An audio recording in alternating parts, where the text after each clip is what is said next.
First of all, my soulmate, my friend, my partner, my everything. Love you, darling. ఎందుకంటే నేను ఎందుకు చెప్తున్నానంటే సిన్సియర్గా ఒక హానెస్ట్గా ఒక సినిమాని కష్టపడితే దాన్ని ముందుకు తీసుకెళ్ళాలని మేమిద్దరం దగ్గర 2001 నుంచి ఫ్రెండ్స్, నేను ఎస్కేను బన్నీవాసు వంశీ అందరం 25 years అయింది. అలానే మేము సెలబ్రేట్ చేసుకుంటే అక్కడితో ఆగిపోద్దని దిష్టి తగిలి చెయ్యం.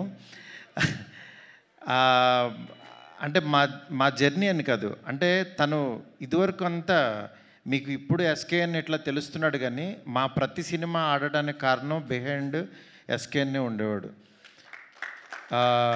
ఎందుకనంటే నేను ఈ రోజుల్లో తీసిన నన్ను వెనకాల ఉండి ఎంకరేజ్ చేసింది ఎస్కేఎన్, శ్రేయస్ శ్రీనివాసు. వాళ్ళిద్దరూ లేకపోతే ఈ రోజుల్లో లేదు, నేను లేని ఈరోజు. అంత గొప్ప ఫ్రెండ్స్ ఉంటే డెఫినెట్గా మంచి సినిమాలు ఎప్పుడు ఒక మంచి టాలెంట్ ఉన్న వ్యక్తులు వస్తుంటారు. ఇవాళ నా మీడియా ఫ్రెండ్స్ అందరూ నన్ను చూసిన వాళ్ళు అందరూ ఇక్కడే ఉన్నారు.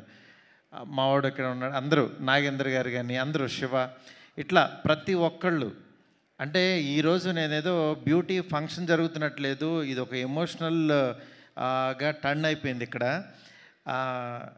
ఈ సినిమాకి first 2 years back Vinayaka Chavithi రోజు నాకు సుబ్బు, నాకు మంచి ఫ్రెండు, అయితే ఎప్పుడు గ్రూప్లో మాట్లాడుతూ ఉండేవాడు, ఎప్పుడు ఒక కథ చెప్తూ ఉన్నాడు.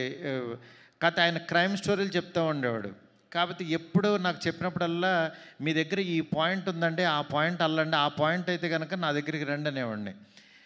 అదే కథ ఈయన చేసి తీసుకొచ్చాడు. చెప్పిన తర్వాత అదే రోజు అన్న, ఈ సినిమా నేను ఎక్కిస్తున్నా, మీరు వెళ్ళిపోండి అన్న.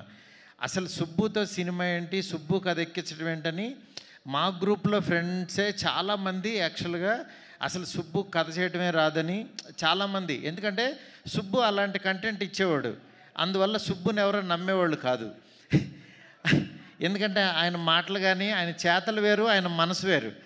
ఈయన చేతల్లోనేమో ఒక క్యారెక్టర్ ఉండేది, లోపలేమో ఇంకో క్యారెక్టర్ ఉండేది. ఆ క్యారెక్టర్ నాకు కనపడేది, మిగిలిన వాళ్ళు ఎవరికి కనపడే కాదు.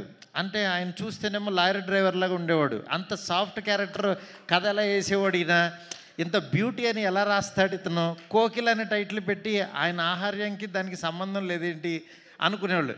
నిజంగా మా ఎస్కే అని చెప్పినట్టు యాక్చువల్గా బుక్ కవర్ చూసి ఈ చెప్పలేమన్నట్టు ఆయన మనసులో నిజంగా చాలా సాఫ్ట్ పర్సనే ఉన్నాడు. వాళ్ళ వైఫ్కిను పిల్లలకి తెలుసు, తర్వాత మేబీ నాకే తెలుసు అనుకుంటున్నాను.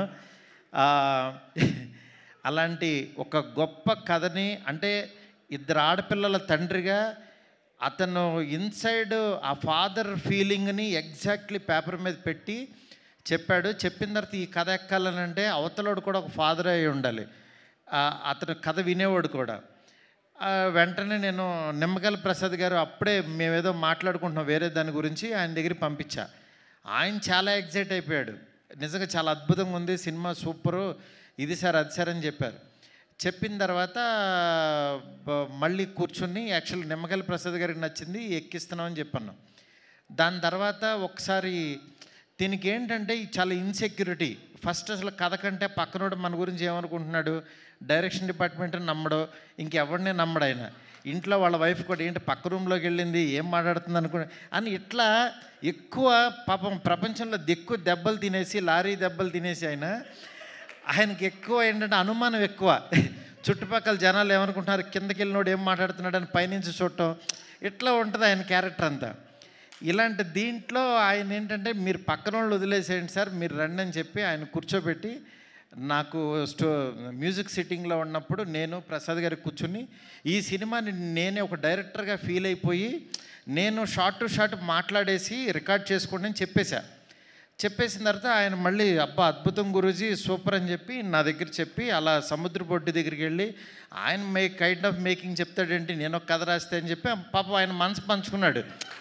అది తప్పులేదు, ఎందుకంటే ఆయన నా స్టోరీని ఆయన చెప్తాడేంటండి, నేను ఎలా అనుకుంటున్నాను ఆయన ఏమనుకుంటున్నాడని. ఆ రోజంతా పాపం చాలా డిప్రెషన్లోకి వెళ్ళిపోయాడు ఈయన. వెళ్ళిపోయి డైరెక్షన్ డిపార్ట్మెంట్ని కూర్చోబెట్టి, ఇక్కడ మారుతి ఒకడు ఉంటాడు, నేను ఒకడు ఉంటా, నా వర్షన్ చూడాలి కానీ ఆయన వర్షన్లో నా సినిమా తీయమంటే ఎట్లాగానే డిస్కషన్ పెట్టేవాడు.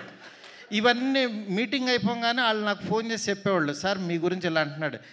ఆయన బాధ నాకు అర్థమైంది. పాపం ఆయన కథ ఎక్కడ నా ఇన్స్పిరేషన్ వల్ల పాడు చేసేస్తానో అని భయం వేసింది.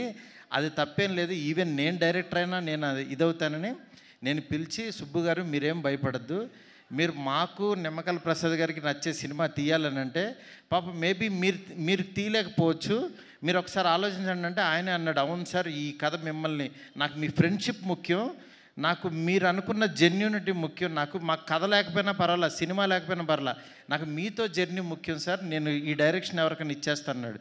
పాపం ఫస్ట్ డైరెక్షన్ కోసం చేసుకున్న కథ దాన్ని యాక్చువల్గా తను ఇచ్చేశాడు.